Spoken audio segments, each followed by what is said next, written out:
bukan berganti, pindah ya. Jadi yang buati nanti setelah materi saya, tidak masalah karena materinya tidak saling berurutan ya. Jadi pada pertemuan kali ini Anda akan dikenalkan atau diberikan materi dari farmakognosi ini tentang ada ada tiga topik ya yang dijadikan dalam satu kali pertemuan, jadi agak ngebut ya. Nanti PPT-nya bisa kalian baca ya. Jadi nanti mungkin akan saya terangkan yang apa namanya penting-penting yang biasanya yang saya terangkan akan ada dalam ujian ya. Nah, ini Anda tiga topik ini akan dikenalkan. Pertama adalah bahan-bahan yang dilarang dipakai dalam pengembangan obat tradisional. Kemudian Anda dikenalkan tentang jenis dan cara mendapatkan serta kontrol dari minyak atsiri dan juga Anda dikenalkan tentang mineral ya yang di mana bahan-bahan itu semua dipakai sebagai eh, bahan obat dalam pengembangan obat tradisional.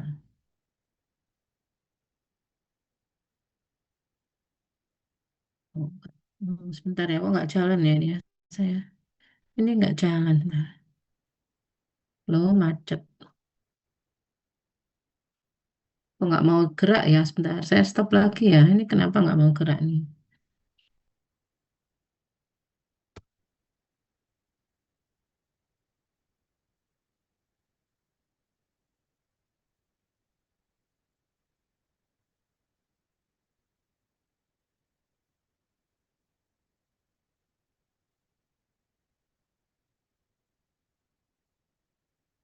Nah, bergerak ya ini ya. Bergerak, pindah gerak nih kalian di tempat kalian.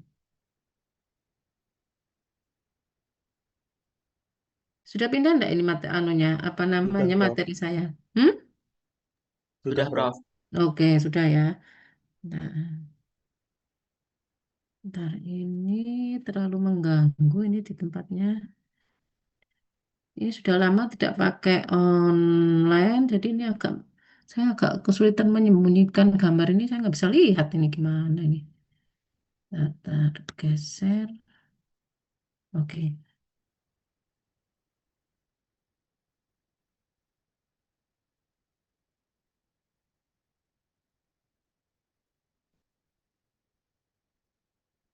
Hmm.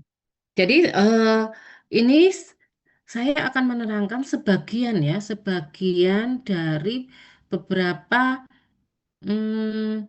aturan yang ada di BPOM mengenai bahan obat tradisional yang tidak diizinkan ya, yang tidak diizinkan. Jadi jangan salah, tidak semua bahan tanaman itu diizinkan untuk dipakai sebagai obat tradisional. Ada beberapa penyebab ya. Tapi ingat ini untuk obat tradisional. Nanti akan berbeda ketika dia diisolasi, kemudian didapatkan bahannya menjadi obat konvensional. Nah, obat konvensional itu obat modern ya, jadi berbeda. Kita di sini berbicara tentang bahan yang tidak diperbolehkan dalam obat tradisional. Nah, lengkapnya nanti Anda bisa lihat sendiri di peraturan BPOM. Saya hanya akan memberikan sedikit contoh dari beberapa tanaman yang ada dalam list BPOM. Atau istilah lainnya adalah negatif list ya. Selain selain dibilang bahan yang dilarang ada dalam pengembangan obat tradisional itu dikenal juga dengan tanaman yang negatif list. Dan istilah negatif berarti apa? Tidak diizinkan ya. Pertama ini yang saya beri warna adalah contoh ya, contoh beberapa tanaman yang tidak diizinkan dalam obat tradisional. Nanti akan saya terangkan kenapa tidak diizinkan. Tidak semua karena banyak. Ada yang sekitar 48 kalau dari daftar ini ya 48 tanaman. Yang Abrus precatoris ini mewakili saja. Jadi Abrus precatoris ini mewakili bahan tanaman yang bukan berarti semua yang tidak boleh diizinkan, tapi yang tidak boleh diizinkan adalah bagian dari biji. Hanya biji yang tidak diizinkan. Lainnya boleh. Kenapa biji nggak boleh? Akan saya terangkan di next berikutnya. Cuman Tanda merah ini menandakan bahwa ini adalah contoh tanaman yang beracun. Contoh tanaman yang mengandung senyawa toksik yang bahkan sampai menimbulkan kematian. Nah, kemudian nanti tanaman lain ini terutama ya, Artemisia Cinchona sucirubra.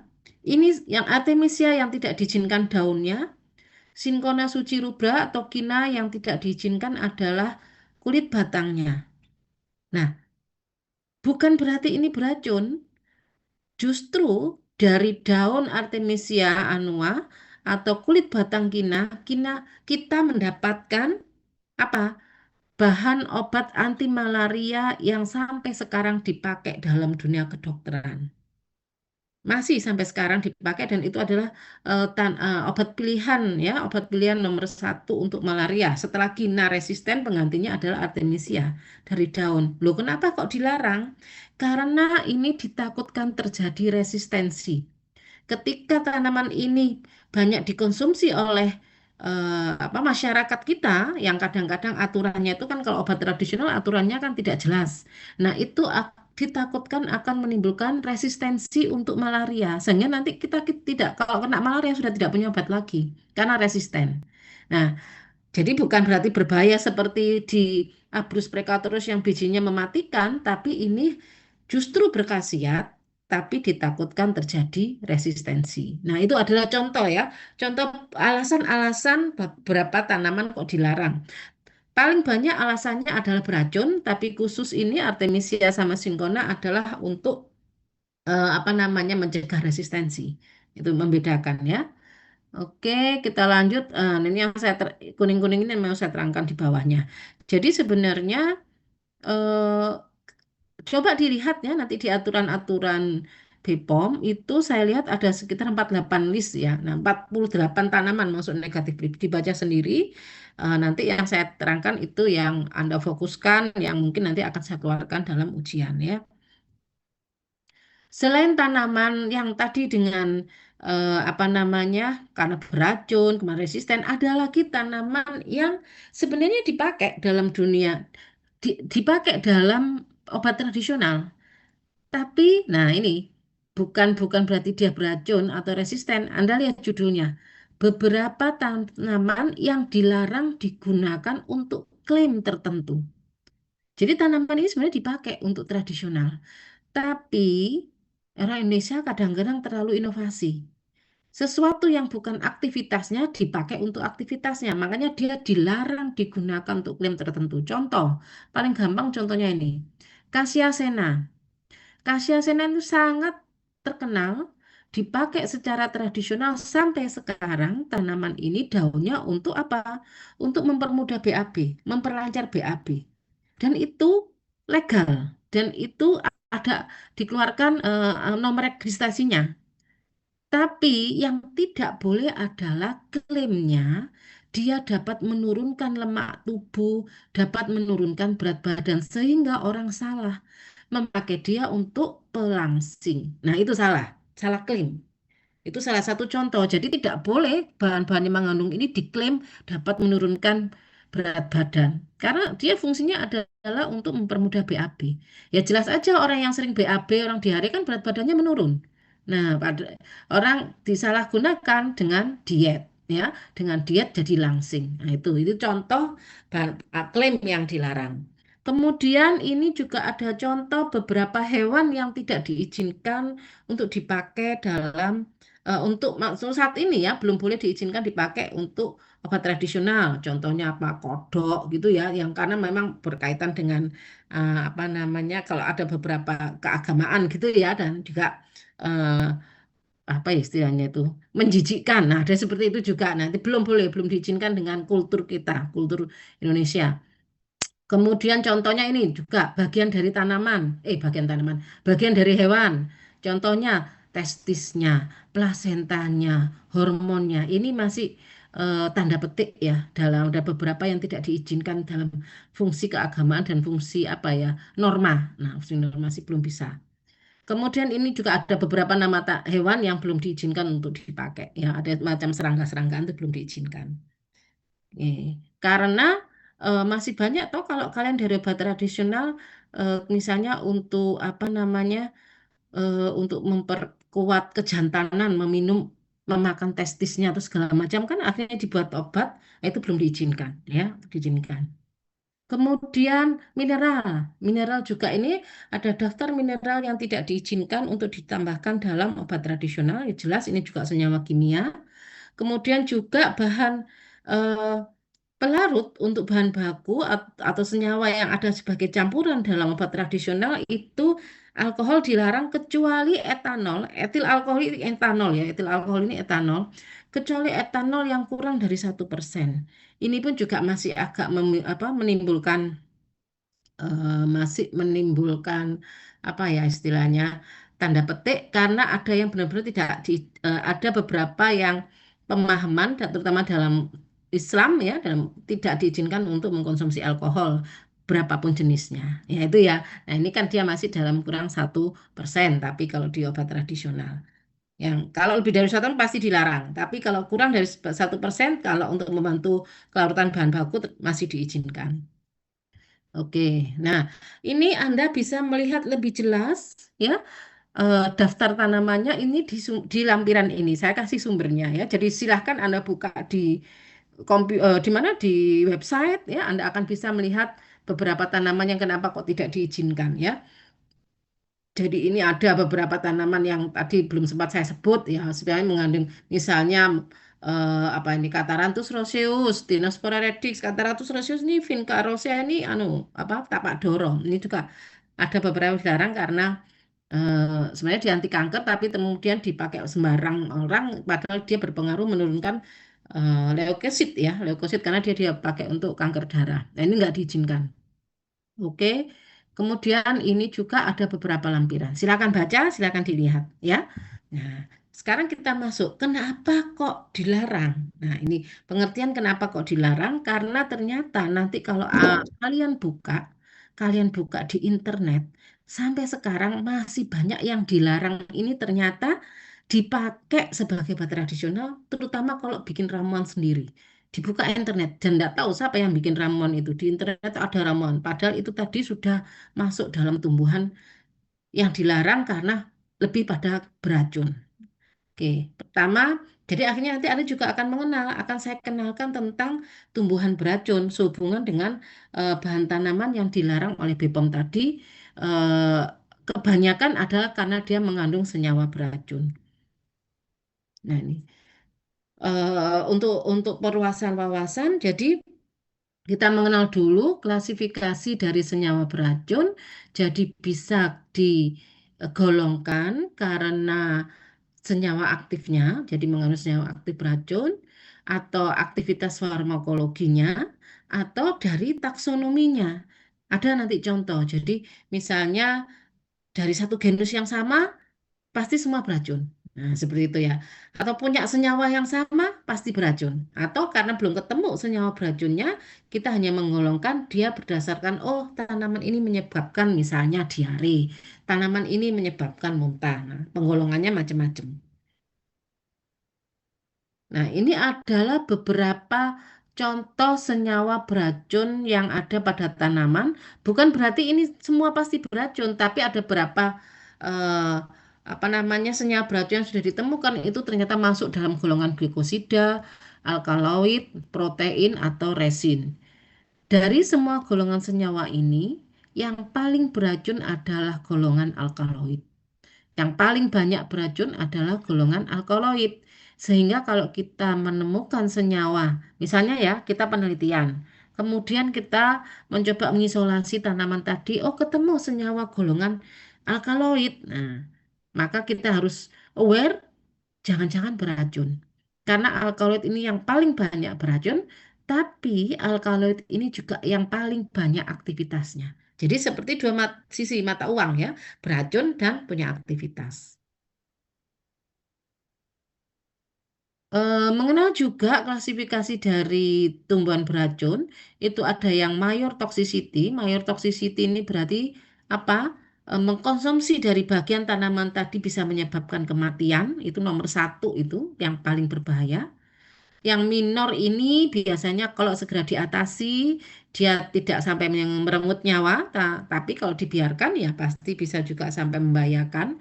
Contohnya mual ya, diare, kalau nggak diatasi kan dia apa namanya dehidrasi, bisa menyebabkan kematian.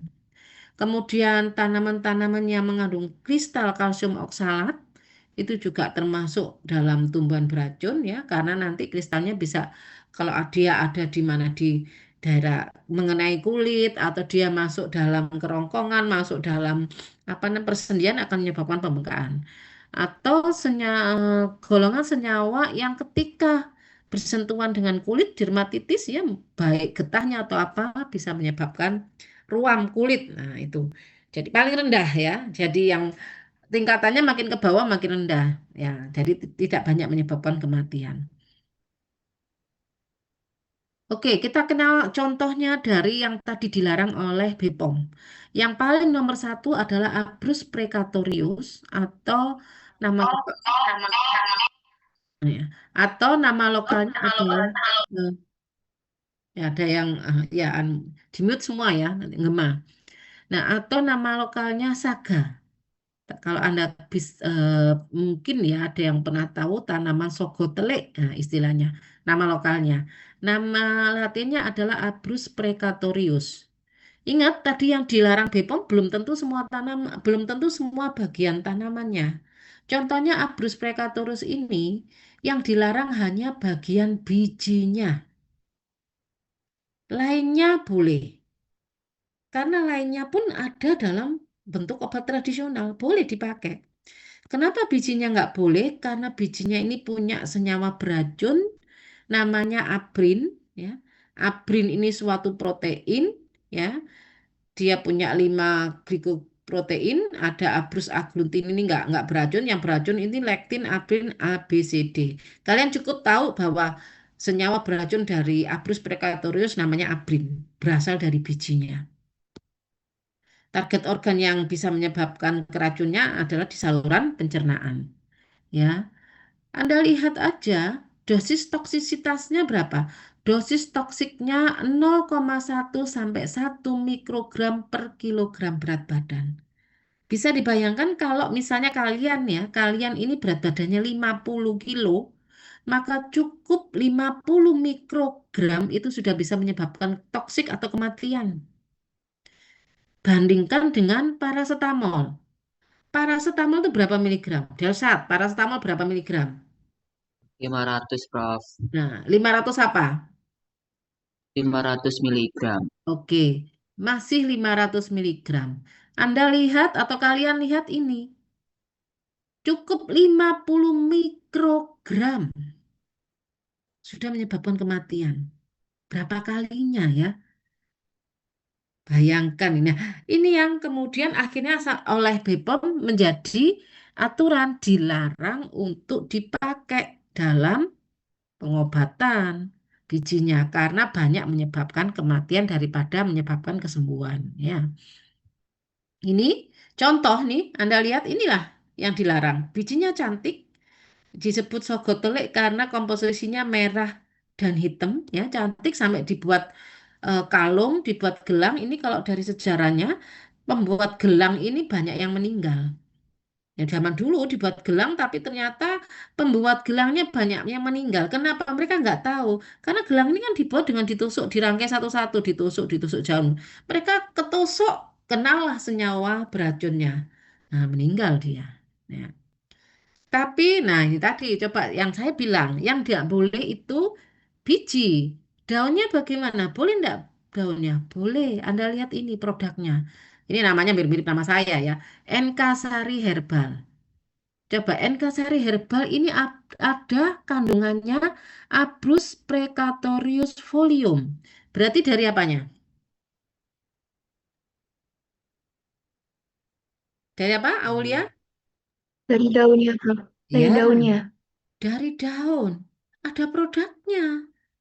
Walau tanaman tadi sama Abrus precatorius karena daunnya memang berkhasiat antibakteri, tapi bukan bijinya. Nah, paham ya di sini ya? Nah, jadi yang dilarang harus dilihat bagian tanamannya juga. Oke, kenapa dilarang? Itu tadi setelah saya bilang ada kematian, bahkan ada banyak catatan mengkonsumsi 20 biji. Nah, ini karena ini tabibnya yang nggak benar ya di Amerika. Saya lupa, lupa di luar negeri pokoknya ini. Dia punya, di waktu itu dia sakit, kemudian si tabibnya memberi ramuan meminum jus dari biji sagotelik tadi, 20 biji. Ya, sakitnya hilang karena dia tidak pernah hidup lagi. Ya, dia meninggal, nggak pernah sakit lagi. Nah, banyak seperti itu ya. Kasihan sekali. Jadi memang agak susah nih kalau tabib abal-abal gini ya. Di luar negeri pun ada tabib abal-abal ya. Nah, ini yang ini lebih serem lagi ya karena kasusnya adalah ini dia sudah tahu kalau itu beracun. Dia justru memesan biji abri tadi, biji Abrus precatorus tadi, karena mau dipakai untuk bunuh diri. Hmm. Jadi makanya hati-hati dengan ilmu, hati-hati dengan pengetahuan. Bisa jadi pisaunya itu bisa bermanfaat, bisa juga merugikan. Ya. Lanjut. Yang dilarang tadi ada yang Atropa belladonna. Atropa belladonna ini bagiannya kalau boleh Anda lihat, bagiannya yang dilarang itu hampir semua bagian. Kalau yang tadi Abrus precatorus hanya daun, kalau ini semua bagian. Karena semua bagiannya itu beracun, tapi jangan salah, semua bagiannya itu sampai sekarang dipakai untuk dunia kesehatan. Tapi dalam bentuk obat modern, jadi sudah diisolasi, sudah bisa diatur kadarnya. Senyawa beracunnya namanya tropin alkaloid ya, khususnya hyoscyamin. Ini golongan alkaloid ya. Kita lihat ini tanamannya, tanamannya nih Atropa belladonna.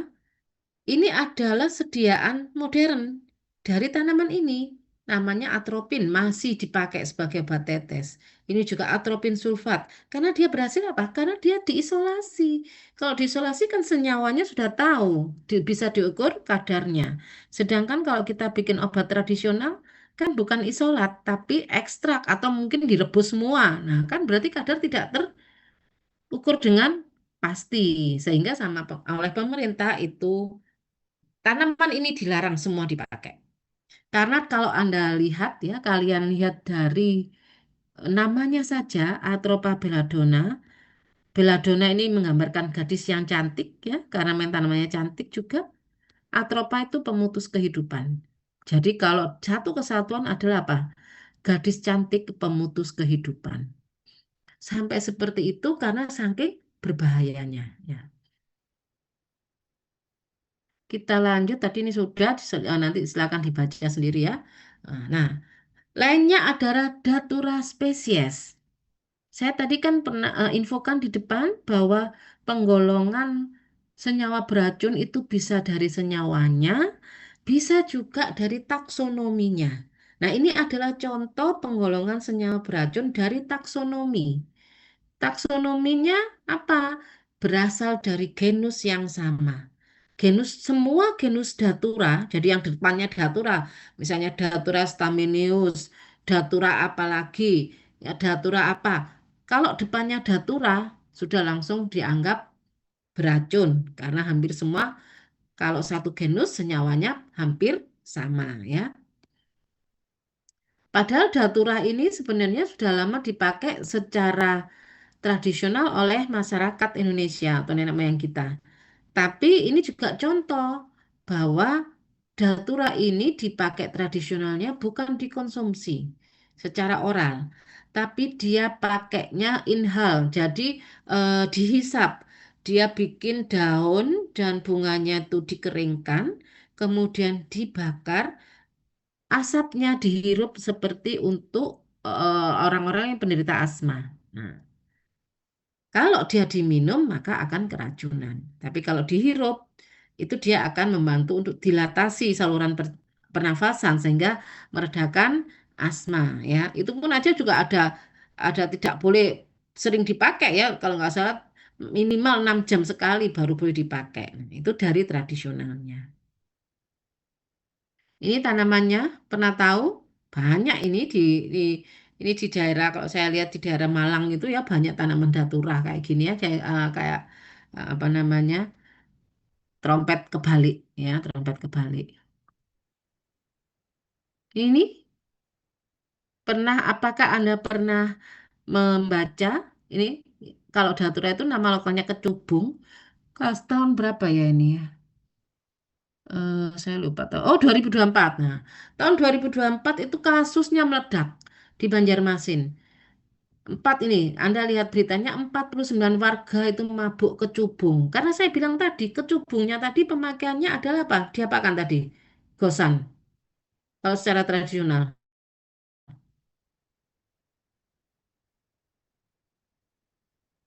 Ada yang tahu tadi saya infokan apa pemakaian tradisionalnya? Dihirup, Hirup, Prof. Prof. Dihirup, asapnya dihirup. Ini mereka makainya dikonsumsi, diminum. Mabuklah semua di Banjarmasin itu. Ada lagi yang kemudian dioplos, ditambah dengan minuman keras, sehingga meninggal. 2 orang meninggal. Ini rame sampai ini saya kasih contoh, sampai saya waktu itu ditelepon oleh Radio Republik Indonesia. Ya, ini saya kasih contoh percakapannya.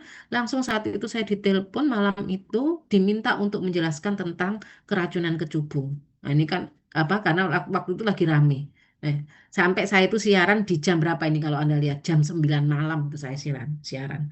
Karena diminta langsung untuk siaran.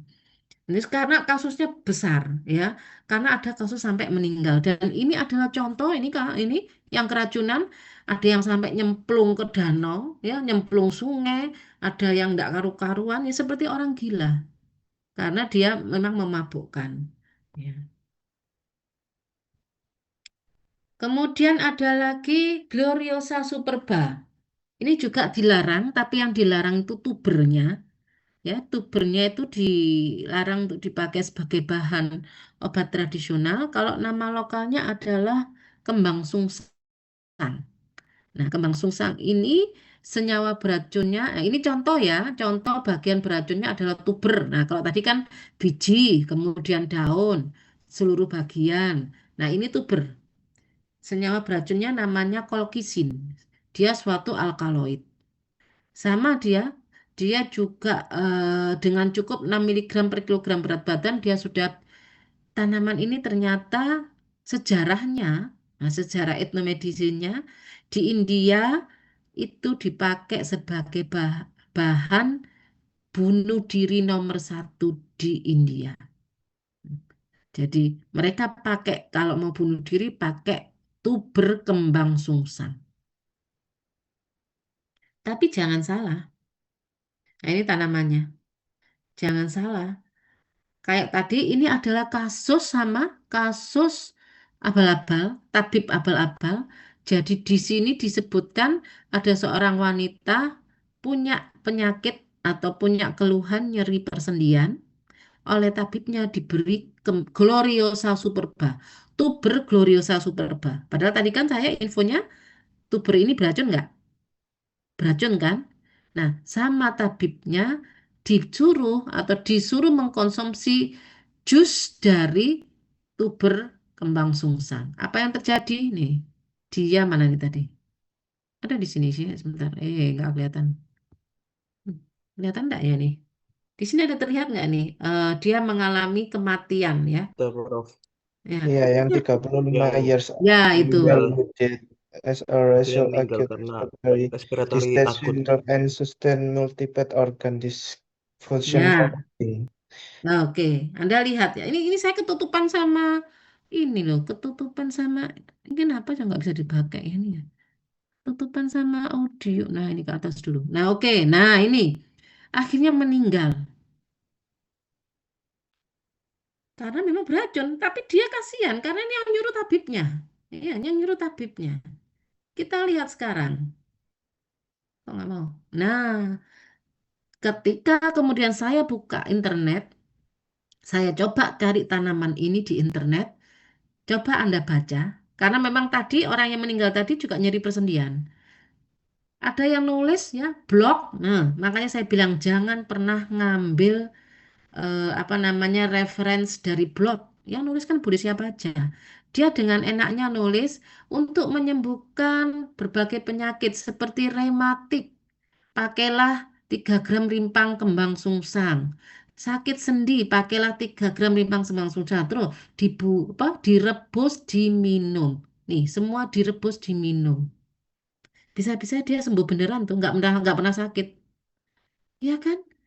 Ini ada di internet kita loh. Bayangkan, saya ngeri ketika membaca ramuan-ramuan.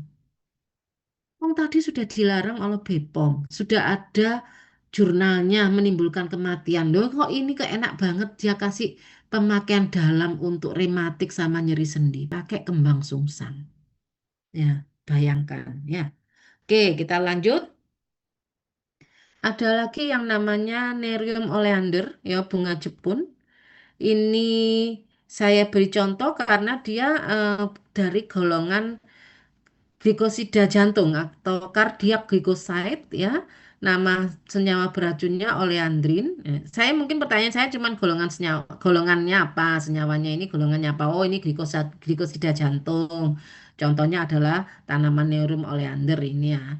Nah, namanya oleandrin. Sama, ini juga di waktu kasus COVID, tanaman ini juga disebut bisa menjadi obat COVID. Nggak tahu siapa yang menyebut, siapa yang punya ilham. Kan rame waktu itu juga. Anda pasti tahu ya, tahu nggak ini? Pernah lihat nggak tanaman seperti ini? Dia biasanya dipakai seperti tanaman pagar. Kalau Anda tahu di depannya Pakuwon City itu, di depannya Pakuwon City dekat ITS, itu banyak sekali tanaman ini dipakai sebagai tanaman pagar. Ini beracun loh ini. Kita lihat kasus. Nah ini, jadi ini toksisitas dari oleander di India disebutkan ya, dia bisa menyebabkan kematian. Oke, oh, tadi saya sebenarnya ada apa namanya ramuan. Oh ternyata nggak kemasukannya. Tapi di tempat kita dia jadi ramuan, nah, gitu ya. Ada juga lantana kamara, tembelean. Tembelean ini yang beracun adalah bagian buah yang belum matang atau daunnya ya, dan daunnya ini yang bagian beracunnya. Kemudian ini contoh senyawa beracunnya dari golongan senyawa lain. Kang tadi sudah alkaloid sudah, glikosida jantung sudah. Nah, ini adalah contoh golongan triterpenoid. Triterpenoid pentasiklik. Senyawa beracunnya namanya lantaden A dan B. Ini berasal dari Lantana camara. Tanamannya mungkin kalian tahu nama lokalnya apa? Lantana camara, nama lokalnya siapa yang tahu nih? Livia, Dewi Indah Ayu. Pernah tahu Lantana camara? Ini gambar tanamannya. Kalau di nama lokal apa namanya di Jawa? Ada yang tahu? Tai ayam. Tai ayam, Tembelean. tembelean, ya bener tai ayam, ini bahasa Indonesianya ya, tembelean kalau orang Jawa bilang, karena baunya seperti bau tai ayam, betul, ya. Tapi bunganya cantik, dari jauh itu cantik, cuman kalau dideketin baunya ndak enak. Udah gitu beracun lagi, ya. Sudah bau gak enak, beracun lagi, lengkap gitu ya. Nah, ini juga masuk dalam negatif list ya, tanaman yang tidak boleh dipakai sebagai bagian dari obat tradisional. Mungkin ini yang terakhir saya terangkan tentang yang tanaman beracunnya ya. Eh, ada namanya Ricinus communis. Oh enggak sih masih ada lagi ya, mungkin saya lupa ya. Ricinus communis. Ricinus communis ini berasal dari famili Euphorbia. Nama lokalnya jarak. Bagian beracunnya adalah biji. Tadi yang biji juga beracun, toksisitas nomor satu apa contohnya tadi tanamannya? Masih ingat? Yang nomor satu pertama tadi? Abrus Saga. precatorius. Ya, saga. Abrus precatorius. Ini sama, saga juga suatu protein, maka Ricinus communis ini juga protein. Toxalbumin, albumin ini kan protein. Jadi ini adalah senyawa protein yang beracun. Sama seperti abrin tadi. Abrin juga protein, golongan protein ya. Nama senyawa beracunnya adalah risin. Risin ini eh, racunnya. Nah, racunnya kalau Anda tahu 6.000 kali dari racun sianida. Pernah dengar kasus sianida yang terkenal? Kopi sianida? Nah, ya kalau tahu susah-susah ini. Ini loh racunnya 6.000 kali dari sianida. Hmm, bayangkan ya, 12.000 kali lebih beracun daripada racun bisa ular. Jadi seorang ilmuwan itu sebenarnya menakutkan kalau dia pakai ilmunya tidak benar. Ya. Dan kalau Anda belajar sejarah ya, karena kalau Anda nanti semesternya udah tinggi ya 5 atau 6 itu kan ada mata kuliah pilihan namanya etnomedicine, kebetulan saya juga yang pengampunya PJMA-nya. Kalau melihat sejarah-sejarah tanaman tuh terkagum-kagum.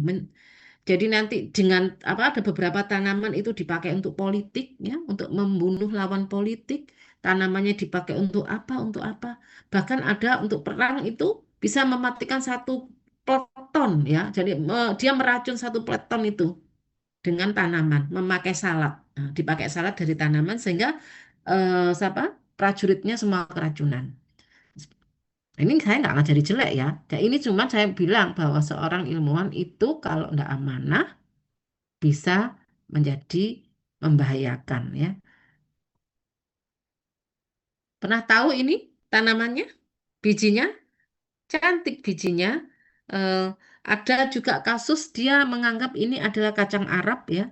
Ya, karena kacang ya, karena bentuknya seperti kacang, kemudian lebih besar, dimakan beramai-ramai, akhirnya keracunan bersama-sama. Nah, ini juga ini ada warga ini juga keracunan usai memakan buah jarak.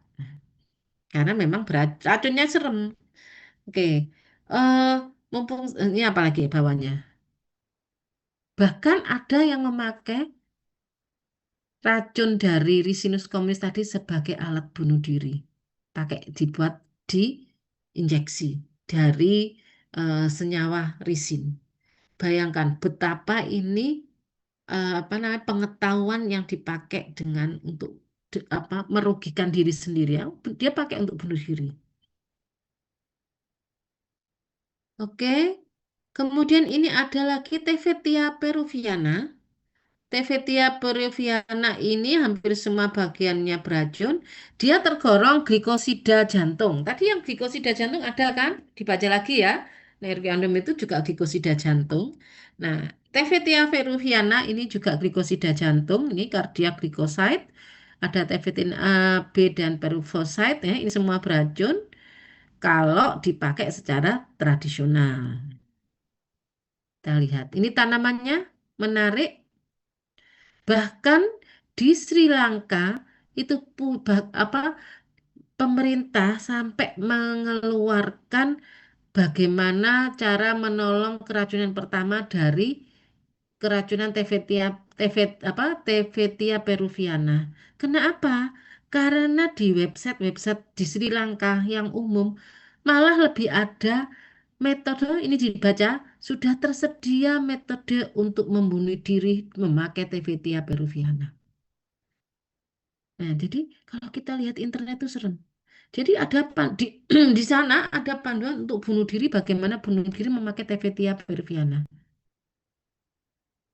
Nah, di Indonesia ada nggak ya nih? Semoga ada tadi ya. Oh enggak, ini belum. Ini juga sampai diberi julukan suicide tree poisoning, berarti pohon untuk bunuh diri, ya, pohon untuk bunuh diri. Indonesia ada? Oh enggak ada, karena ternyata saya lupa ya, ada sebenarnya ramuan di Indonesia dipakai ramuan untuk penyakit jantung. Hmm. Itu tambah lebih nemen lagi ya. Sudah penyakit jantung itu berbahaya, dipakai ramuan dari bahan tanaman yang sebenarnya tadi sudah langsung menuju kematian. Eh, Ada di internet. Kalau kalian buka, coba nanti dilihat ya, dibuka. Tadi kan saya juga dapat dari internet. Oke, itu adalah eh, pembahasan bahan obat tradisional, bahan tanaman yang dilarang dipakai untuk pengembangan obat tradisional. Sebelum saya lanjut ke topik yang berikutnya saya mau bertanya. Hmm, Silahkan dijawab ya. Jadi gini, misal ya, misal saya melakukan suatu penelitian, kemudian saya menemukan tanaman baru. Tanaman baru tadi saya isolasi, saya menemukan tanaman tadi mengandung senyawa abrin. Ya, udah ya. Nah, pertanyaannya, apakah tanaman yang saya temukan tadi itu juga menjadi tanaman beracun atau tidak? Langsung saya masukkan dalam golongan tanaman beracun atau tidak? Ada yang bisa jawab?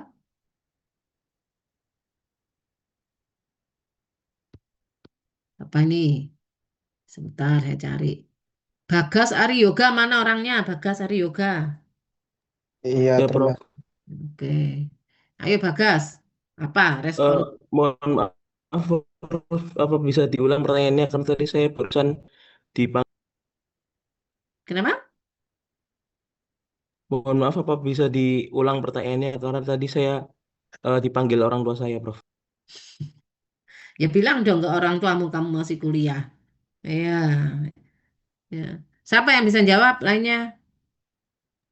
Saya bantu menjawab, Prof. Maaf, nggak bisa off on cam soalnya ini, Prof. Apa namanya rusak. Udah diatur Oh, nggak nyala-nyala. ya udah, ayo wes, gak apa-apa. Ayo Muhammad Nur Ya, Fajar. ya termasuk golongan tanaman beracun soalnya kan senyawanya itu Abrin tadi dijelasin kan protein. Mm-mm.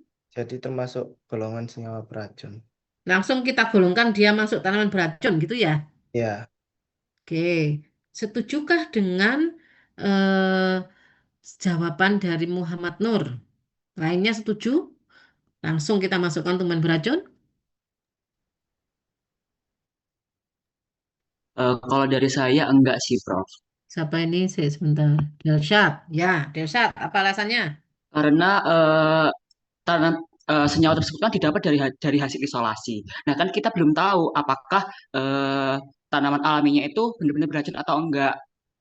Kalau diisolasi memang benar beracun, memang punya senyawa yang beracun. Tapi senyawa yang masih segar atau yang belum diisolasi itu kan kita belum tahu apakah bisa beracun atau tidak. Jadi ya, menurut saya tidak bisa dikatakan tanaman tersebut digolongkan menjadi beracun. Seperti itu, Prof.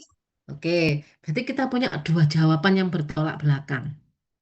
Tambah satu orang lagi. Apakah memilih A tadi Muhammad atau milih Delshad? Tapi dikasih alasan juga.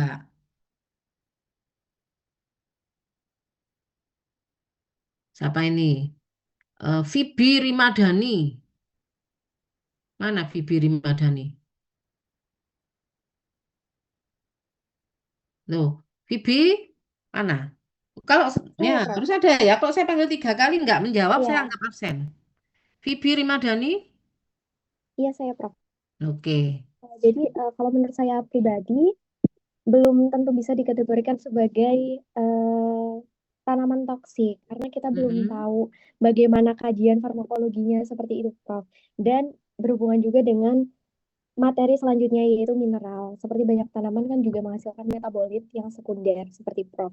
Jadi bisa jadi dalam dosis kecil juga ia juga bisa bermanfaat sebagai obat seperti itu, Prof. Oke, nah nanti ada PR beberapa yang harus saya terangkan. Oke ya, udah berarti dua lawan satu. Sekarang saya kasih lagi gambaran, silakan dijawab lagi. Saya punya nasi goreng, ya, nasi goreng dua piring. Satu nasi goreng saya campur dengan sianida sedikit. Apakah piring nasi goreng yang saya tambahkan sedikit sianida, kamu golongkan menjadi nasi goreng beracun atau tidak?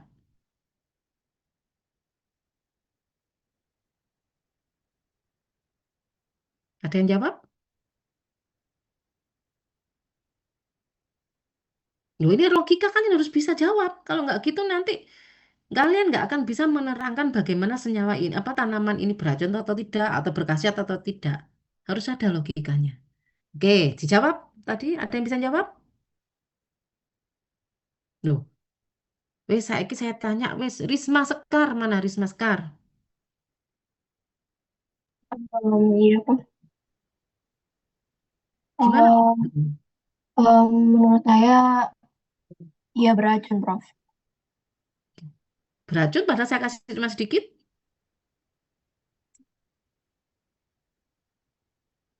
Kamu mau Eh, makan? Kalau saya kasih kamu mau makan enggak? enggak. Nah, jadi seperti itu contohnya.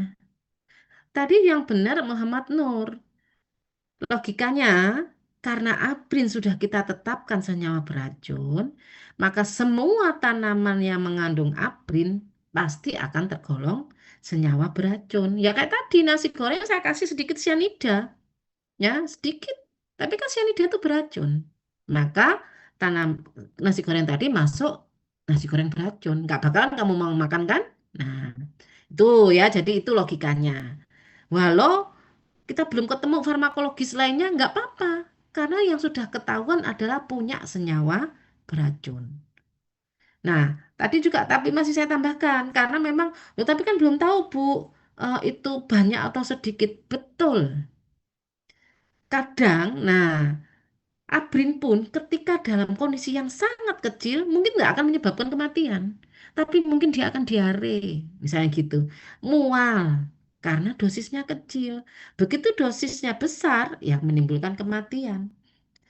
Dan dosis itu di tiap bagian tanaman belum tahu kita kadarnya ketika tidak diisolasi. Yang tadi disebut Delsat itu, ekstrak. Iya, justru belum tahu itulah kita nggak boleh pakai. Karena kita nggak tahu apakah dalam tanaman ini pas kadarnya besar. Satu biji dengan biji lain belum tentu sama kadarnya. Kalau rezekinya kemudian kadarnya kecil, makan 5, nggak apa-apa, cuman mungkin pusing dikit. Nah, tapi ada di apa eh, penelitian lain, dia hanya mengkonsumsi 2 biji meninggal. Kenapa? Karena kadarnya lagi sangat tinggi-tingginya di 2 biji tadi. Nah, dari sini paham enggak? Karena saya harus menerangkan konsep ini dengan baik. Kira-kira masih ada yang belum paham dengan yang saya terangkan apa enggak? Sudah paham atau masih belum paham? Dewi Indah Ayu,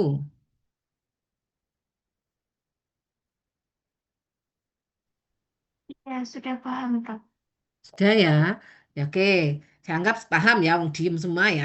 Jadi, ketika kamu nanti menerangkan seseorang yang bertanya, di mana katanya ini beracun, saya nggak apa-apa kok. Nah, jangan salah, ya rezekinya. Rezekinya kadarnya kecil. Lah, kalau rezekinya kadarnya besar, ya wassalam. Gitu ya, menenangkannya. Ya, oke. Makanya itu kenapa tadi ada yang bisa jadi obat. Padahal nggak boleh sama pemerintah di BPOM.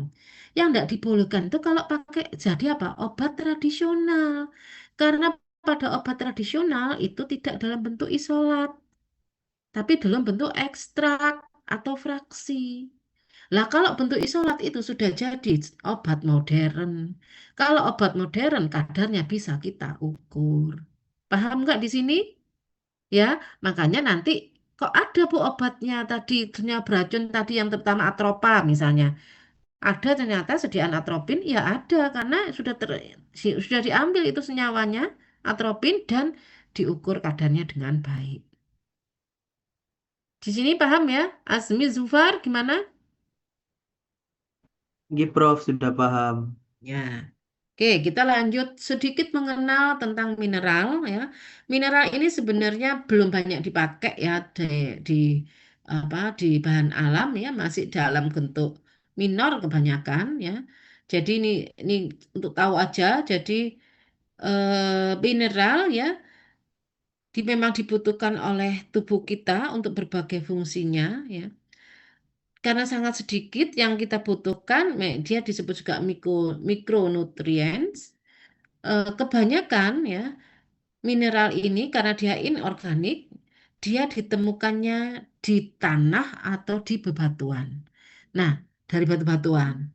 Nah, kita gimana caranya dapatkan mineral itu? Ya ya nggak mungkin kan kita makan batu atau tanah, tapi ada loh beberapa waktu saya mempelajari itu ada beberapa suku tertentu untuk membantu mineral dari ibu ibu yang hamil mereka makan ini apa sih kreweng. Kalian tahu kreweng ya? Kreweng itu apa ya? Nggak tahu ya. Anak Jawa ada nggak yang di sini kreweng gitu ya? Pecahan genteng, Prof. Ya, ya, kayak kayak pecahan genteng. Tapi ini sebenarnya karena dia ngambil dari tanahnya ya, dari tanahnya yang mengandung mineral. Jadi ngunyah kayak gitu.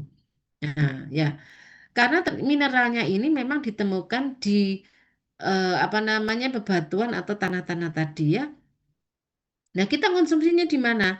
Kita mengkonsumsinya melalui tumbuhan atau hewan yang dapat mengabsorpsi mineral tadi.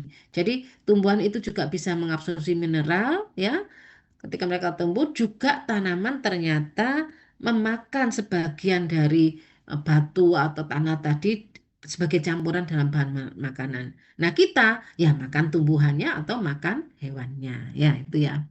Kemudian mineral ini untuk pengetahuan saja umumnya dibagi menjadi dua grup. Ada mayor mineral, ada yang trace mineral. Trace mineral itu sangat kecil ya. Ya, mayor ini contohnya ada iron, ada zinc, iodin. Kemudian yang trace ini ya kita hanya butuhkan dalam jumlah kecil, misalnya sodium, potasium, kalsium, fosfor ya. Atau nah, ada juga kontaminan ya.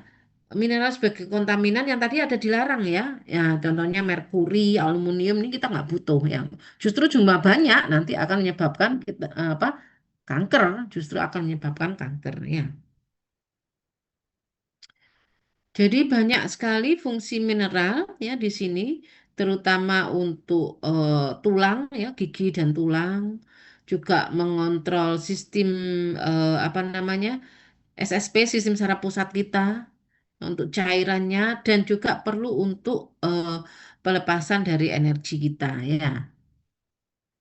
Ini contoh kalsium. Kalsium sangat kita butuhkan untuk terutama pertumbuhan tulang dan gigi.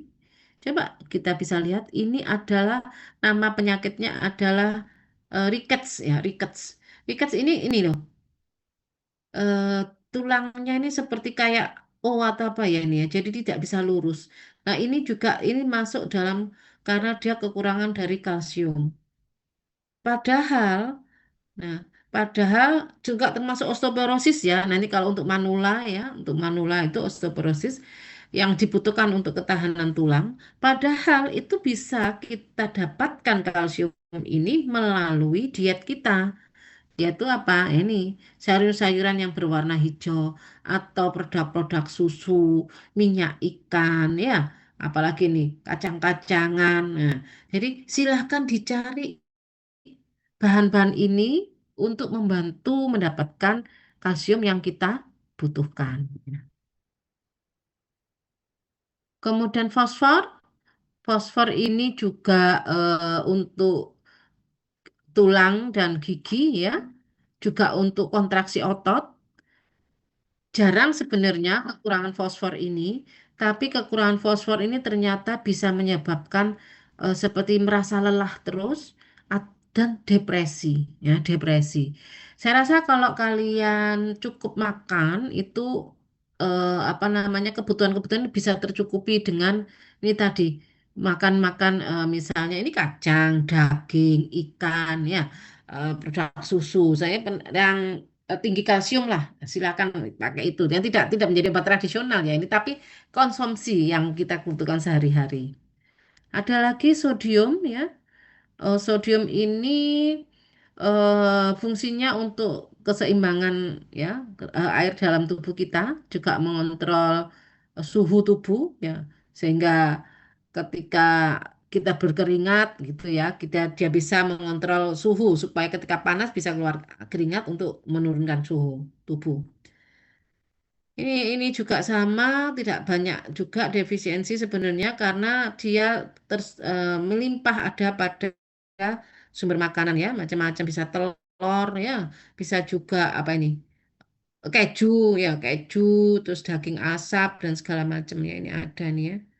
Nih, tapi ini diberikan info bahwa dilarang mengkonsumsi lebih dari 6 gram sehari. Saya rasa siapa ya mau makan garam 6 gram sehari gitu ya. Ya, nggak boleh seperti itu. Ya. Kemudian potasium ya, potasium juga untuk kontraksi otot. Biasanya kalau kekurangan akan menyebabkan kulit kering, jerawat juga ya. Kemudian spasme otot ya, bisa menjadi spasme otot. Ini sumbernya sangat mudah, ada benak pisang ya, pisang, seleri, seledri ya. Kemudian ada zinc. Zinc ini juga ternyata eh, ketika kekurangan zinc itu bisa menyebabkan berbagai macam penyakit mulai dari yang paling ringan jerawat sampai kepada diabetes ya. Sama ini hampir mirip ini kekurangan zinc ini defisiensinya bisa menyebabkan kulit kering, jerawat dan segala macam. Kemudian sumbernya ini kebanyakan dari hewan ya, kebanyakan dari hewan. Lanjut yang kecil ya, ini memang untuk tahu aja Anda ya. Lanjut kecil besi ya, iron ini berfungsi untuk memproduksi hemoglobin. Kekurangan dari iron akan menyebabkan anemia. Nah, saya sekarang punya anak bimbing S3 ya, S3 yang mencoba mencari alternatif tumbuhan untuk mengatasi anemia. Nah, dia pakai bayam merah. Nah, penelitiannya ini kita pakai mulai dari in vitro sampai hewan coba, tikus. Jadi tikusnya dibikin anemia. Itu bisa sampai S3 itu.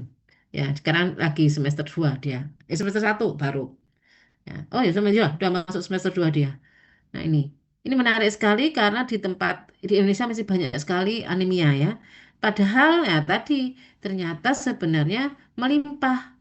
Kalau ini dari hewan-hewan ya, ada ini ya, ada daging segala macam, telur, roti segala macam. Nah, ternyata kacang-kacangan juga, ternyata bayam itu sudah mulai banyak diteliti bisa untuk mengatasi anemia. Nah, ini anak saya ini yang S3, kakak senior Anda berarti ya, itu lebih mengkhususkan pada bayam merah. Bayam merah. Oke, ini iodin. Fungsinya untuk ini ya kelenjar tiroid ya mengontrol kelenjar tiroid. Kemudian biasanya kekurangan iodin ini berpengaruhnya lebih banyak pada anak-anak ya. Ini sumbernya ada pada hewan atau tanaman yang berasal dari laut ya, susu, kemudian telur, yogurt dan segala macam. Sekarang juga lagi apa namanya? Dibangkitkan terutama merin ya. Merin merin tanaman obat yang berasal dari merin. Menarik sekali. Nah, kalau kalian suka nyelam, suka renang, suka menyelam, nah itu pakailah itu. Karena kita kadang-kadang suka ngambil apa tumbuhan-tumbuhan laut untuk kita pakai sebagai bahan obat. Karena kita punya laut yang gitu banyak, segitu besarnya. Berarti kita punya cadangan bahan tanaman obat yang ada di laut. Sekarang lagi banyak itu di apa diteliti ya. Kemarin kita waktu ke daerah Gili Iyang itu sebagian yang dari Fakultas Perikanan itu mereka punya ada beberapa yang pintar nyelam itu ngambil. Nah, Anda bisa itu farmasi itu bagus tuh kalau suka nyelam ambil aja merinnya, aktivitas merinnya. Nah, oke, itu sekilas untuk mineral. Sekarang topik terakhir. Topik terakhir ini tentang volatile oil. Apa volatile oil ini? Siapa ini? Coba. Ya, saya panggil yang ngantuk-ngantuk ini ya. Siapa ini? Ini nggak ada orangnya nih. Ananda Febi. Mana Ananda Febi? Loh, Ananda Febrian. Oh, saya kira perempuan. Laki ya, Ananda Febrian. Nah, wes, apa Iya, volatile oil? Volatile oil, apa volatile oil pengertiannya? Indonesianya apa sih volatile oil? Minyak esensial. Ya, betul, minyak esensial. Arciri, Apa-apa? minyak arciri, bro. Iya, betul, minyak atsiri. Ananda ini loh belum jawab. Kalau volatile oil, apa ciri khasnya? Ananda lagi masih. Kamu bangun tidur, tak Ananda ini. Jangan disambi tidur ya. Oh, saya nggak tidur loh ini ya. Ya. tidak, Bro. Apa ciri khasnya apa? Volatile. Volatile itu menggambarkan apa volatile itu? Apa?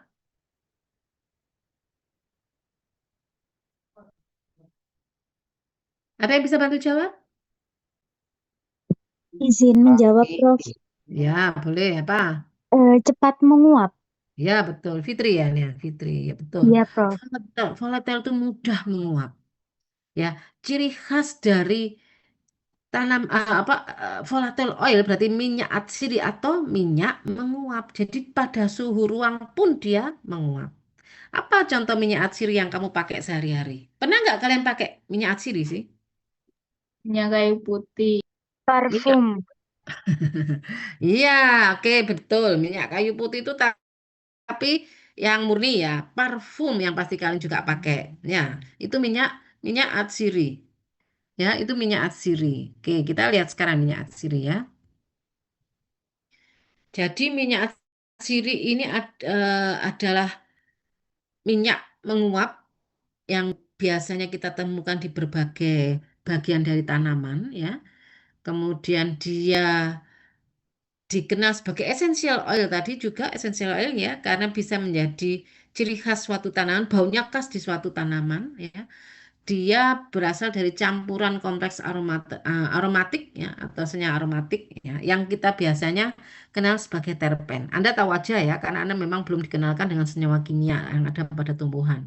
Ya, jadi anggap aja dihafalin aja bahwa minyak atsiri ini umumnya berasal dari senyawa organik yang dikenal dengan nama terpen. Ya. Banyak sekali ya distribusi atau tempat dari minyak atsiri ini ada sekitar 17.500 ya spesies yang mempunyai bisa menghasilkan minyak atsiri atau aromaterapi. Ini adalah famili terbesar ya yang paling banyak memproduksi minyak atsiri. Ada Myrtaceae, Lauraceae, Rutaceae. Rutaceae apa contohnya minyak atsiri Rutaceae itu? Buah apa sih? Rutaceae yang pernah kalian kenal? Jeruk. Hah? Jeruk. Jeruk. Iya, jeruk itu kalau kalian kupas jeruk bau enggak? Bau, Prof. Nah, itu kan dari minyak atsirinya. Ya, itu minyak atsiri dari jeruk. Nah, itu banyak dia. Kemudian Lamiaceae, Asteraceae, segala macam ya, silakan dibaca sendiri. Termasuk Singiberacea. Singiberacea ini minyak atsirinya khas sehingga kita bisa membedakan spesies pada Singiberacea satu sama lain berdasarkan aroma minyak atsirinya. Kamu kan pasti tahu jahe baunya beda kan dengan kencur, beda dengan temu kunci, beda dengan laos. Nah, itu kan dari minyak atsiri. Ya, jadi kalau sini berhasil itu salah satu kita bisa membedakan satu sama lain itu dengan bau yang berasal dari minyak atsiri.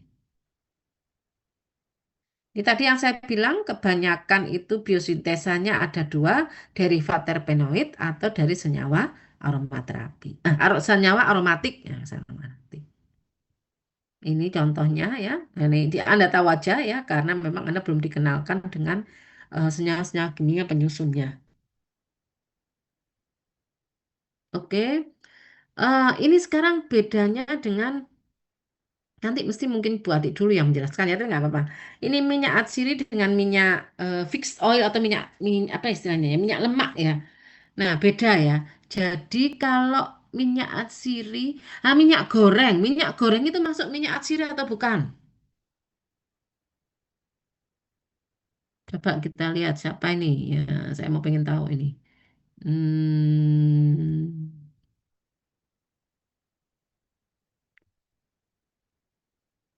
Naswa Sahra. Mana Naswa Sahra?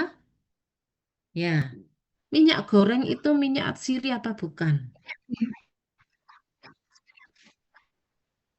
Sepertinya bukan, Prof. Nah, kenapa kok ngomong sepertinya bukan? Apa alasan bukan? Eh, hmm, Ya, ya apa alasannya? kurang tahu ya, Prof. Oh, Tapi lah sepertinya kok bukan. bisa jawab gak bisa Eh, ngerti alasannya? Masuk masuk karena ilham. Kan tadi saya sudah jelaskan sebagian. Kenapa kamu bilang minyak goreng bukan minyak atsiri? Kan pasti ada penjelasan.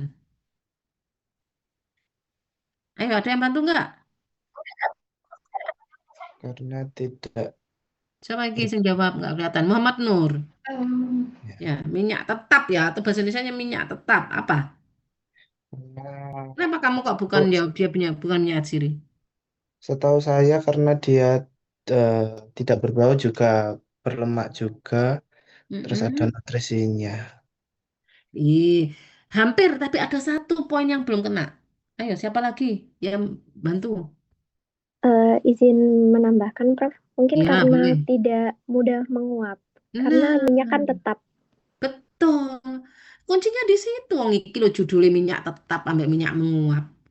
Minyak goreng itu bukan minyak atsiri. Karena dia tidak mudah menguap sehingga disebut minyak tetap, ya.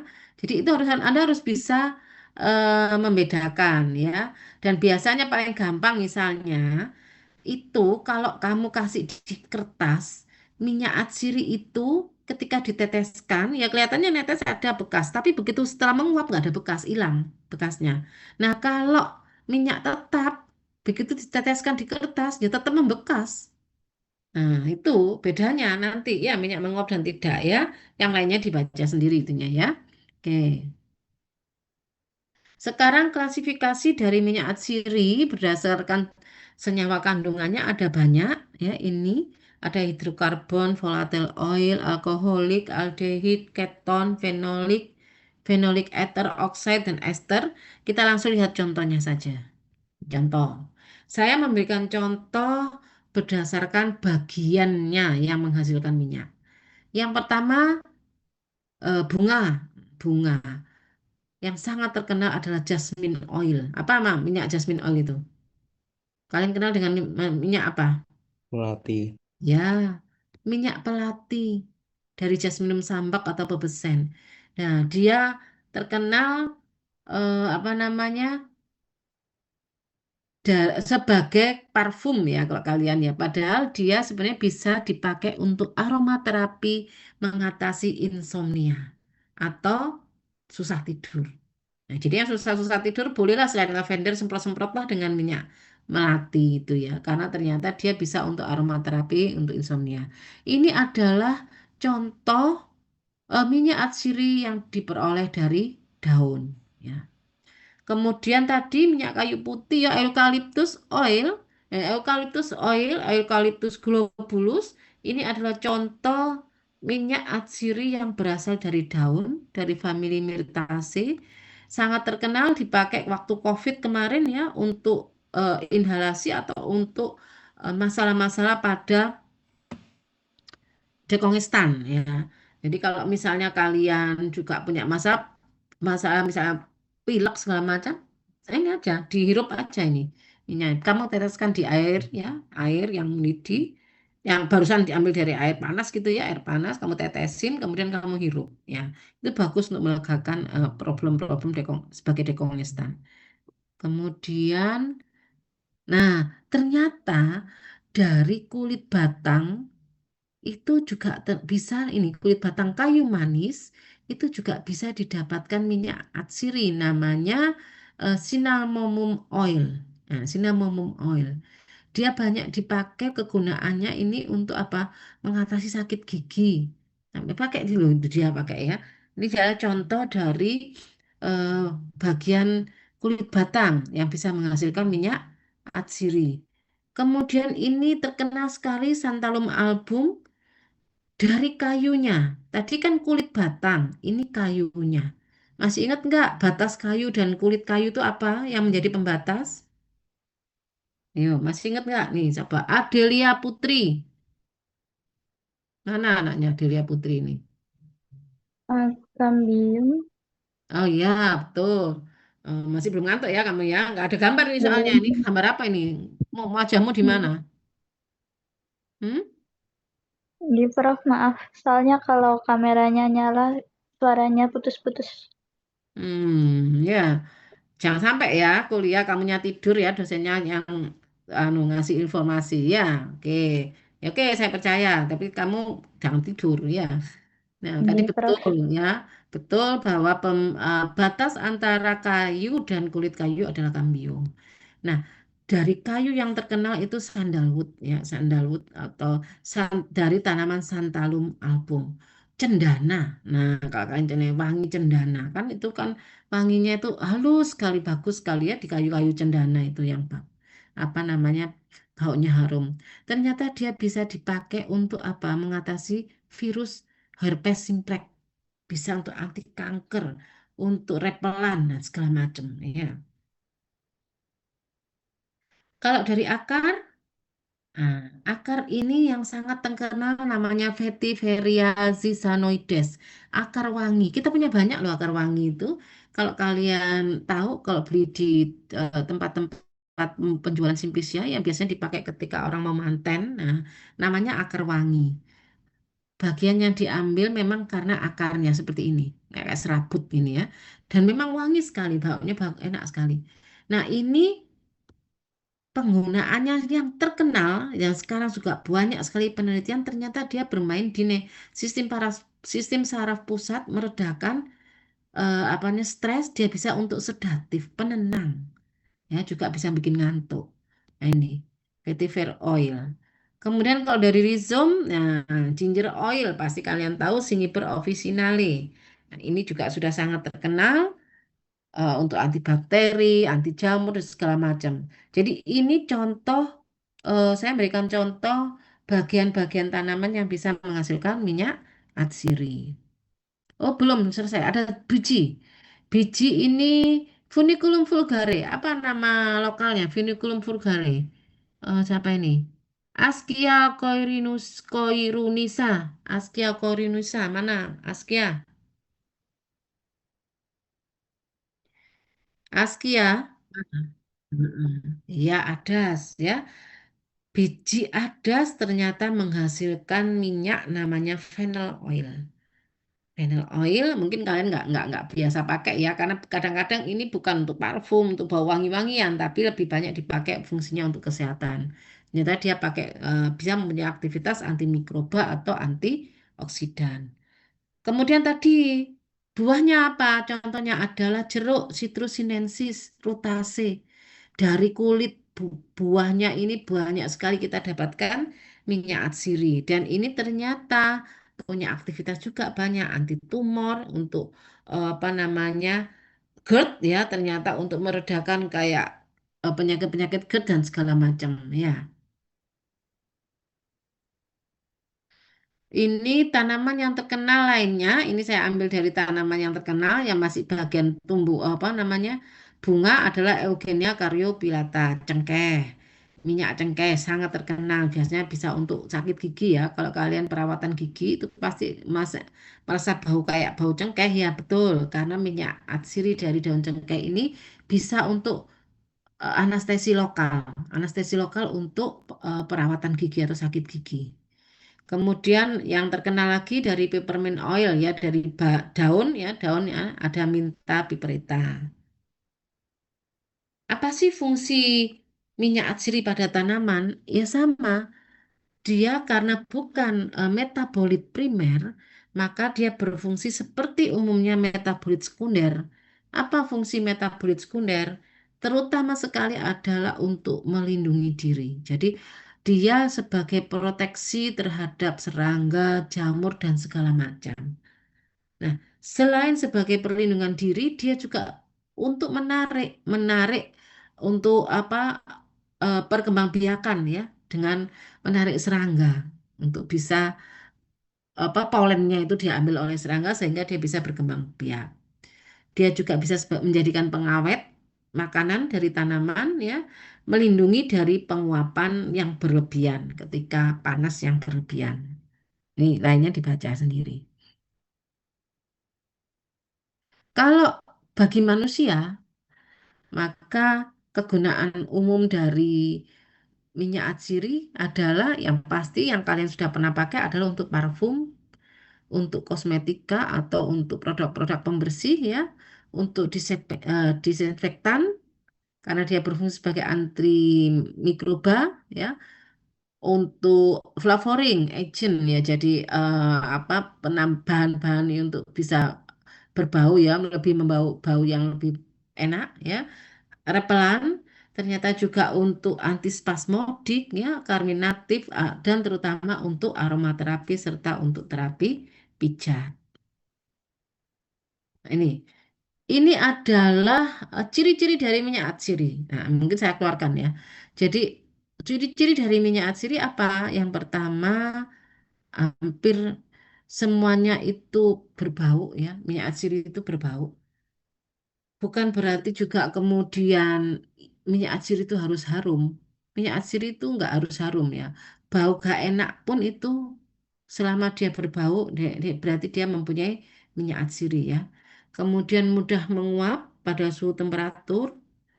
Biasanya dia dalam suhu temperatur itu berbentuk cairan, hampir tidak berwarna, tapi nanti ada minyak atsiri yang warnanya hijau, warnanya apa namanya, yang paling umum agak kuning ya, tapi ada yang biru juga ada.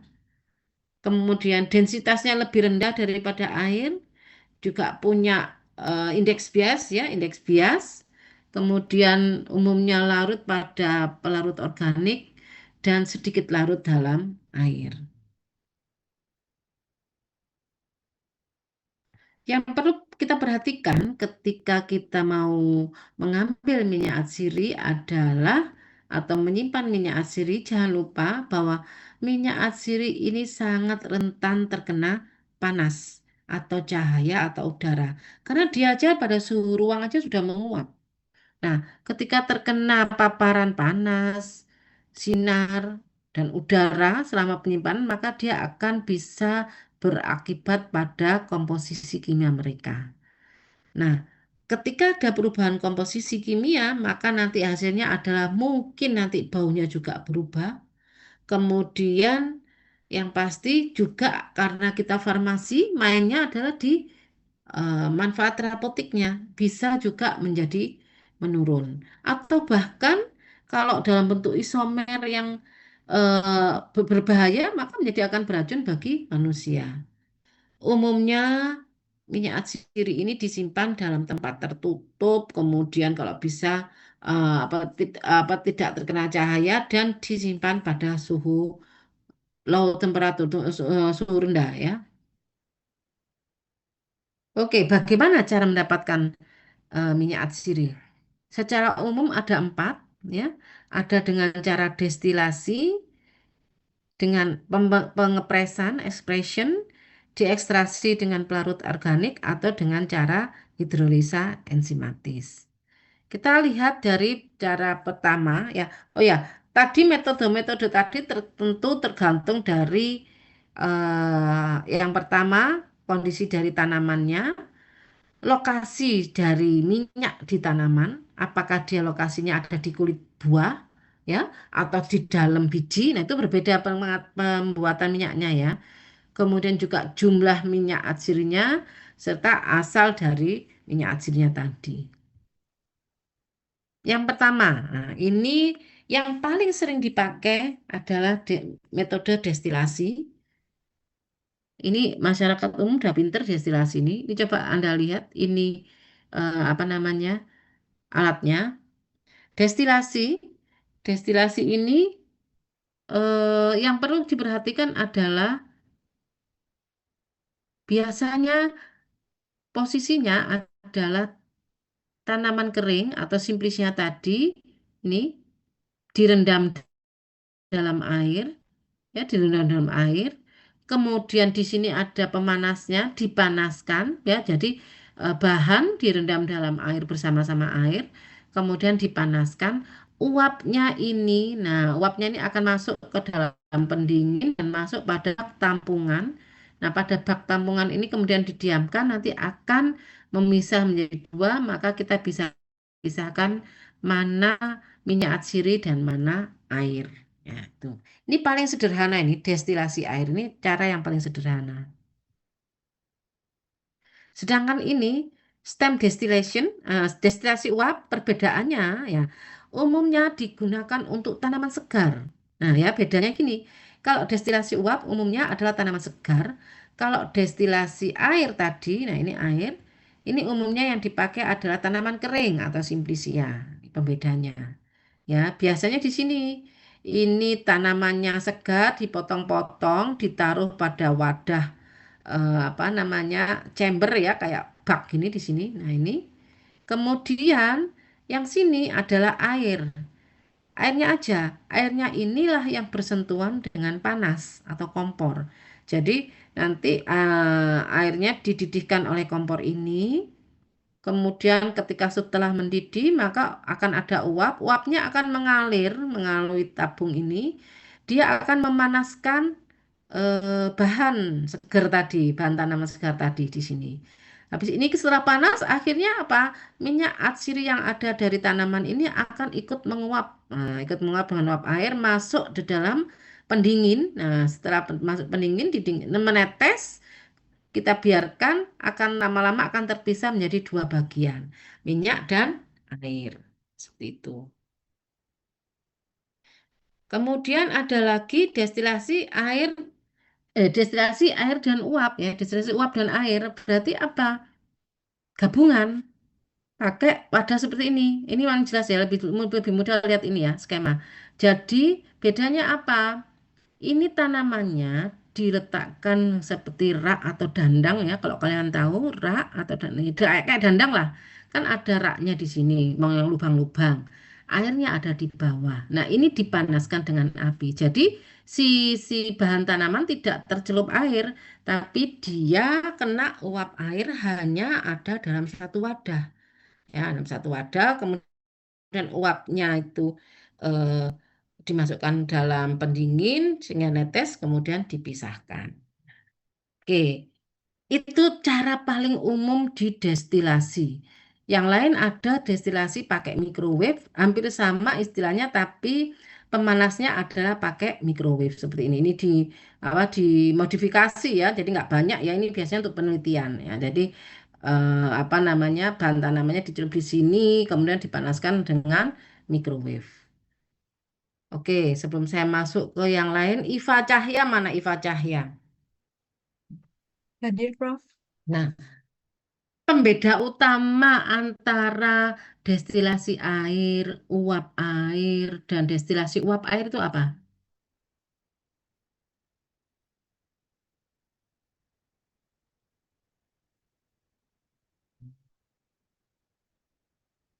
Apa kira-kira? Yang tadi saya terangkan kan?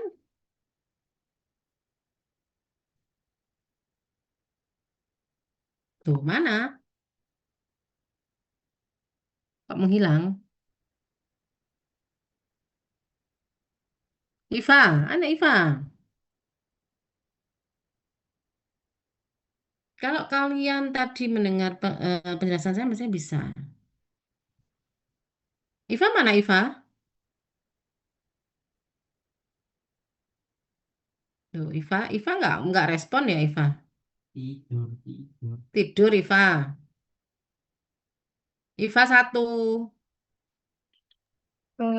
Untuk destilasi uap, Mm-mm.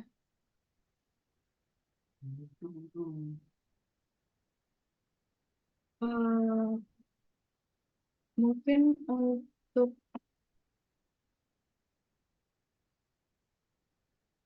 Nggak usah terlalu detail teorinya, nggak usah terlalu detail. Kamu bisa bedain kok, bisa apa yang membuat beda. Tadi kan saya sudah ungkapkan. Coba yang lain bisa bisa bantu nggak, Iva? Izin menjawab, Prof. Siapa ini? Bagas. Ayo Bagas, kenapa? Ayo Bagas, silakan. Ya, Prof. Jadi kalau yang water distillation tadi itu atau yang dengan air itu biasanya Mm-mm. ke tanaman yang kering. Kalau Mm-mm, yang oke. steam itu biasanya bahan segar. Kalau Oke. yang gabungan itu biasanya untuk yang hard material kayak seeds atau bark. Terus kalau yang microwave itu yang dengan teknologi gitu, Prof. Ya, oke, betul, Bagas. Itu sudah tepat. Tapi ada lagi yang boleh nambahkan. Dari tekniknya, tadi kan dari tanamannya ya, dari bentuk tanamannya, betul, Bagas. Kalau dari tekniknya,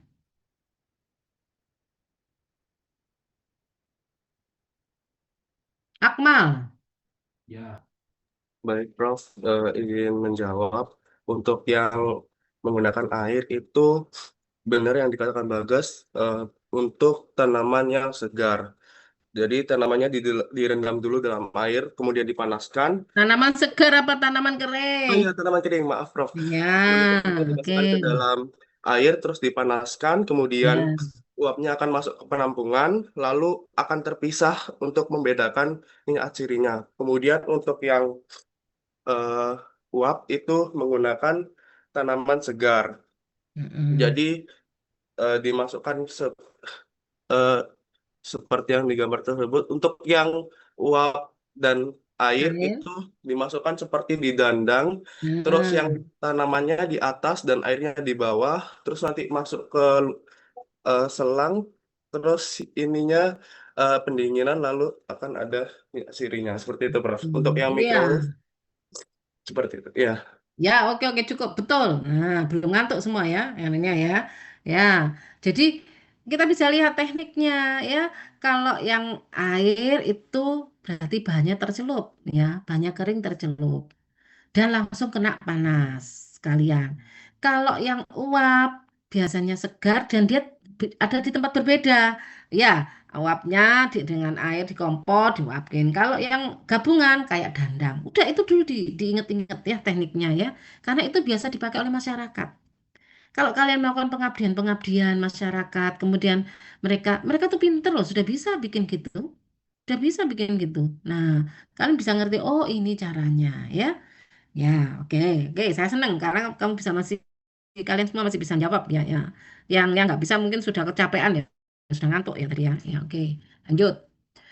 Jadi, ini belum, kamu belum saya terangkan yang ini. Nah, ekspresi. Jadi, ini metode terutama sekali pengepresan ya, dipreskan. Dia terutama untuk minyak atsiri yang ini sensitif terhadap panas. Nah, kalau tadi kan kita pakai panas semua, destilasi itu kan kita pakai panas. Nah, ini adalah minyak atsiri yang tidak tahan panas terutama, kemudian ada dalam jumlah besar terutama di kulit buah. Nah, ya jeruk itu contohnya. Contohnya itu biasanya ngambil minyaknya itu paling bagus dengan cara pengepresan. Pakai destilasi malah rusak dan malah hasilnya sedikit dan itu sudah pernah dicoba. Nanti dibaca sendiri ya.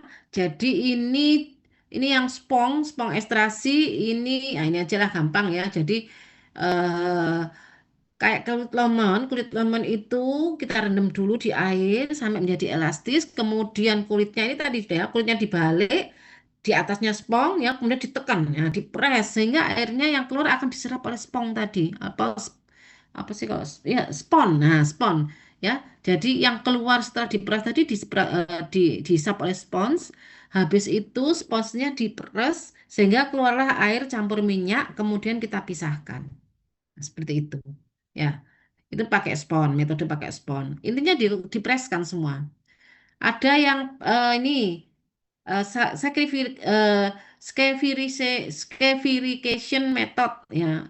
Scarification method ini memang kalau dari judulnya apa dari kata-katanya ini menderita ya. Jadi karena memang dia jeruknya itu digulingkan ya, digulingkan di atas kawat yang ada ujung-ujungnya duri tajam ya, seklive ya, kayak apa ya, kalau bahasa Inggrisnya itu ya, jadi seperti dilukai ya. Nah, itu dengan duri-duri tajam sehingga menusuk kelenjar minyaknya, nanti kelenjar minyaknya akan keluar di sini. Nah, diteteskan di sini di bawah ini nanti ya, jadi dia digulir-gulirkan di benda-benda apa, di ada duri-duri tajam gitu ya. Kemudian ini ada ekspresi pakai proses, ada juga pakai mesin ya. Jadi silakan dibaca sendiri. Intinya semua ada dipreskan ya, dipreskan. Kemudian yang ekstraksi ketiga pakai pelarut organik. Pelarut organik yang disebut dengan metode ekstraksi. Kita bisa pakai etanol, biasanya digunakan juga temperaturnya itu juga nggak terlalu panas ya, nggak seperti air ya. Kalau air kan temperaturnya tinggi. Nah, mendidih harus mendidih lah. Ini enggak, suhunya bisa kita rendahkan. Jadi minyaknya ini sama seperti natural ya, tidak ada perubahan. Cuman memang kerugiannya adalah mahal ya karena pelarut organik. Pakai maserasi seperti biasa, maserasi itu ya direndam aja. Digesti, kalau digesti ini sama seperti maserasi, jadi bahannya direndam dengan pelarut organik, tapi dikasih sedikit panas, tapi sedikit panas ya. Kalau yang maserasi ini nggak ada pakai panas, direndam tanpa panas. Encourage ini mahal ya biasanya untuk bunga-bunga yang kita ambil minyak-minyaknya itu ya. Jadi dia ditaburkan di kayak di lemak ya, di lemak ya. Yang ini ditinggal sampai beberapa hari itu berapa hari itu biasanya sampai berapa jam itu. Oh, bukan berapa jam, malah beberapa hari itu ya. Sampai dianggap minyak asirinya itu terserap dalam lemak ini. Nah, dalam lemak ini baru lemaknya nanti diekstraksi. Sebaya diekstraksi ada nanti ketemu 2 layer, diekstraksi pakai alkohol, kemudian ditarik minyaknya. Ini agak mahal ini ya. Ya, ini kalau ini bisa untuk parfum ya, parfum-parfum yang dari bunga-bunga itu mahal itu harganya ya. Karena minyaknya ini tidak rusak ya, karena dia diserap di lemak. Kemudian ada yang pakai metode yang sudah canggih ya, jadi dia pakai alat seperti ini. Kemudian ada juga yang pakai cairan superkritikal dan ada pakai hidrolisis ya, pakai enzim. Nah, pakai enzim. Ini sudah modern ini yang ini kan. Anda perlu hanya tahu aja ya. Kemudian ini mutu minyak atsiri. Perlu dikenal mutunya dipengaruhi oleh jenis tanaman dan umur, kemudian perlakuan sebelum ekstraksi, sistem jenis peralatan kondisi ekstraksi ya, serta pengemasan dan penyimpanan. Apapun yang sudah kita lakukan sudah baik-baik dari awal, tapi ketika pengemasan dan penyimpanannya tidak tepat rusak, sangat rentan oleh panas. Ya, jadi selain ngowos juga apa berubah kimianya. Jadi jangan salah kalau kemudian ada yang baunya tidak enak ya karena berubah struktur senyawanya. Nah ini terakhir ya untuk mengetahui mutu dari minyak atsiri kita bisa lihat dari apa? Dari baunya. Selama baunya nggak berubah berarti mutunya masih bagus. Warnanya warnanya tidak berubah atau kelarutannya pada alkohol. Makin mudah larut alkohol biasanya mutunya makin bagus. Kemudian dari BJ-nya, berat jenisnya, makin berat jenisnya makin tinggi makin bagus ya. Juga indeks bias makin tinggi makin bagus. Nah, kalau mau lengkap, apakah senyawanya ini tetap atau ada perubahan, kita pakai alat modern namanya GCMS atau gas chromatography massa spektrometer. Nah, ini bisa kita lihat senyawa-senyawa kimia yang ada pada minyak atsiri sehingga mutunya kita bilang bagus kalau misalnya tadi mengandung 30 senyawa ya harus tetap 30 senyawa. Karena minyak atsiri kan mudah menguap. Kalau tadi awal 30 senyawa, kemudian disimpan, diolah segala macam, setelah diukur tinggal 20 senyawa, berarti kan dia mutunya tidak baik. Ya, seperti itu. Oke, saya rasa cukup ya materi hari ini. Apakah ada pertanyaan sebelum saya tutup? Cukup Oke, paham? izin bertanya. Iya, sebentar di mana anaknya ini? Ya. Apa namanya? Kolagen itu termasuk mineral, tak, Prof? Hah? Siapa tadi yang bertanya? Saya kok nggak tahu nih ya. Saya, Prof, yang nggak bisa on cam. Di mana nih ya? Siapa namanya? Muhammad Nur. Oh, Muhammad Nur. Ayo Iya. dijawab temannya. Kolagen masuk mineral.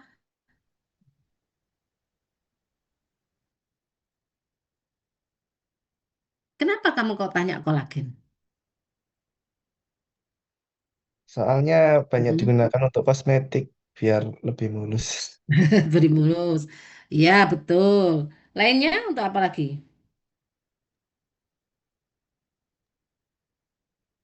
Kolagen itu tidak hanya untuk kosmetik loh. Yang untuk kesehatan lebih bagus lagi apa? Untuk apa? Antibody kalau nggak Hmm, salah. antibody. Apa yo? Tadi benar kolagen untuk biasanya untuk kosmetik ya. Tapi ada lagi. Ada lagi. Berhubungan dengan apa? Kalau yang osteo segala macam itu butuh enggak? Hmm? Butuh. Mm-mm. Tapi kolagen itu benar-benar ya, kolagen itu protein ya, jadi ya, protein dia ya. Ya, protein. Dan memang banyak sekali manfaatnya untuk kesehatan. Kalau kamu mengarah kolagen yang kosmetik, kalau saya mengarahnya ke osteoporosis. Jadi karena penyakit-penyakit itu biasanya kalau yang tua sudah manula, itu bermasalah dengan kolagen kan itu. Ya kan makanya kamu kok tiba-tiba tanya kolagen itu ada apa? Bagus sih tapi bagus. Banyak penelitian tentang itu sekarang. Ya. Heeh. Oke, siapa? Muhammad Nur? Baik, Prof. Terima kasih. Ya. Ada lagi? Ini Prof, saya Risma. Tadi saya sempat telat Siapa masuk ini? tadi. Risma. Risma Sekar, coba saya lihat ya, sebentar. Absennya. Saya tadi telat masuk, Prof. Risma Sekarahmani. Iya, Oke. Permisi, baik. Prof. Terima kasih, Saya Prof. juga Anggi Ratu. Angguratu Felicia. Kemana Iya, kamu Prof. tadi dipanggil sampai berkali-kali? Mohon maaf, Prof. Tadi baru pulang selesai nge-lab PKM.